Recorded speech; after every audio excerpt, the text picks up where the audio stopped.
구독자분들의 부의 사다리를 제공해 드리겠습니다. 안녕하세요. 부의 사다리입니다. 네, 오늘은 4월 11일 월요일 장 마감 후에 EM 플러스에 대한 영상 올리도록 하겠습니다. 네, EM 플러스는 이미 쌍용차 이슈에서 아예 빠져나가면서 오히려 그 시점 전보다 주가가 더 빠지게 되었습니다.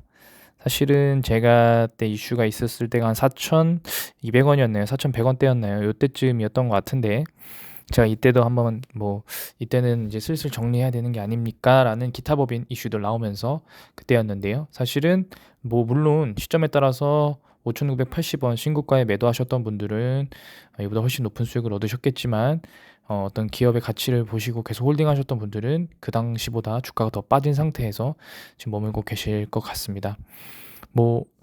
지난번 영상에도 말씀드렸지만 일단은 그 기존의 2차 전지 이슈 플러스 제3자 그 배정으로 다른 회사의 최대 주주에 올라서면서 신규 사업에 대한 이런 부분, 거기도 사실은 제가 볼 때는 2차 전지만 봤을 때는 오히려 좋지 않은 상황. 왜냐면은 보통 회사라는 게 사업을 다각화할 때는 기존 사업이 잘 되지 않기 때문에 새로운 사업으로 활로를 뚫고자 할 때 보통 이제 신규 사업을 통해서 사업 다각화를 해서 어떤 리스크를 좀 낮추거나 아니면 매출을 좀 더 높이는 그런 활동을 하기 위해서 다각화를 하는데, 어쨌든 지금 EM 플러스는 기존의 특장차, 소방차 사업은 그대로 유지를 하고 그래핀 사업은 사실은 좀 쉽지 않고, 그래서 그 갖고 있던 특허나 기술력을 바탕으로 2차 전지, 축전지 관련된 사업을 하고 있었는데, 개발도 하고 있었고, 이 부분이 좀 더 가시화되기 전에 신규 사업이 하면서 사실은 주가가 살짝 반등은 했으나 아마 기존의 2차 전지만 보고 들어왔던 주주분들께서는 약간 좀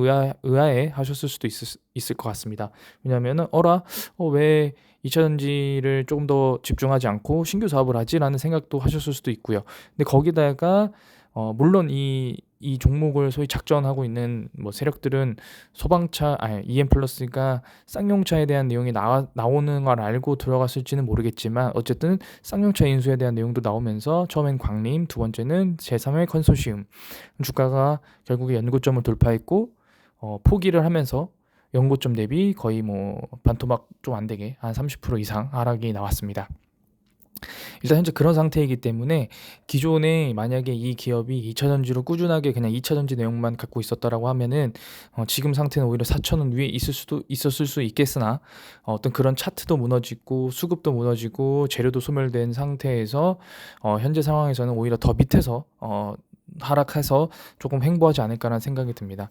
그래서 일단은 중장기적 관점에서 부정적으로 만약에 이 주가를 본다라고 하면은 분명히 한 이 가격대 3,000원 중반대, 3,000원 중반대까지 떨어질 가능성이 충분히 있다. 3,000원 중반대 이미 여기서 한번 있었고 여러 구간에서 3,000원 중반대를 다 겪었기 때문에 이 가격대 충분히 올 수 있다라고 저는 일단 보여지고요.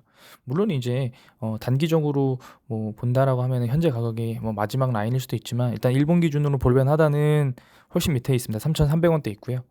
그다음에 주봉 기준으로는 현재 지금 볼벤 하단은 2,900원인데 사실은 2,900원까지 빠질 가능성은 현재 상황에서는 쉽지 않죠. 왜냐면은 위로 갈 수 있는 이평선들이 훨씬 더 가깝기 때문에 지금 상태에서는 이 밑에까지는 빠질 가능성은 좀 쉽지 않아 보이고요.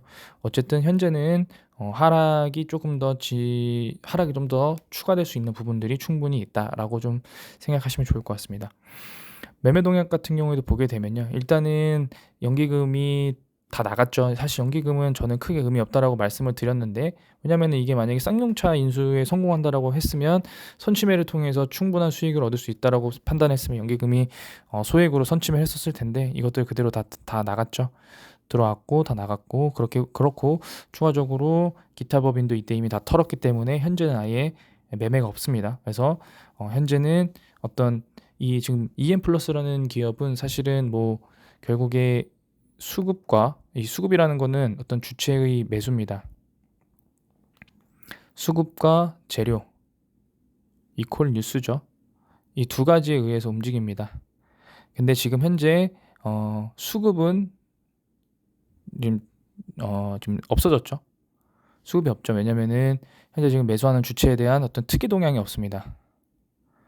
특이성도 없고 방향성도 없습니다. 뭐 예를 들어서 뭐 주가가 떨어지더라도 어떤 특정 주택에서 매수하는 것도 아니고 특이성도 없고 재료는 지금 완전히 소멸됐죠. 이것도 네, 재료도 소멸됐고요.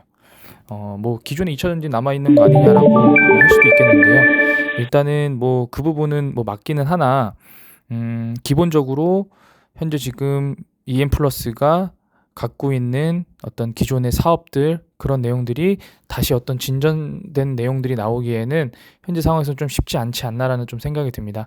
일단은 그렇기 때문에 EM 플러스에 대한 부분들이 현재 주가 상황에서는 그렇게 좋지는 않은 거는 사실이고요. 일단은 현재 그런 상황에서 EM 플러스를 좀 봐주시면 좋을 것 같고요. 다만 현재 지금 뭐 가이드를 한번 드리자고 하면 자, 첫 번째로 결국에는 제 관점은 항상 같습니다.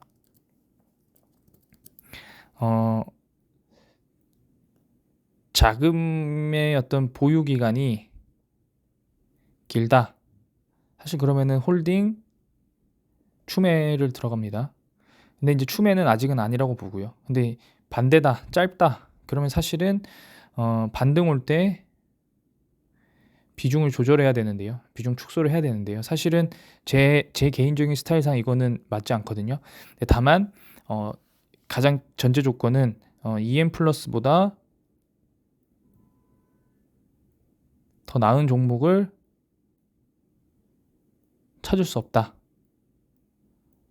없다면 추가 매수를 하는 게 맞지만 있다라고 하면은 과감히 비중을 축소한 후에 신규 종목으로 매수하시는 것도 저는 나쁘지 않다라고 봅니다. 일단은 제 항상 투자의 관점 가장 투자자분들께서 가장 꼭 머릿속에 담아 두셔야 될 게 나만의 투자 원칙을 세우신 후에 그 원칙에 따라서 매매를 하시는 게 아무래도 나중에 매도하고 더 가더라도 덜 아프고 손절하고 반등하더라도 내 기준에 맞게끔 했기 때문에 덜 아쉬운 그런 부분들이 충분히 있습니다. 그렇기 때문에 그 부분들 고려하셔서 매매하시면 좋을 것 같습니다. 네, 오늘 영상은 여기서 마치도록 하겠습니다. 시청해 주셔서 감사합니다.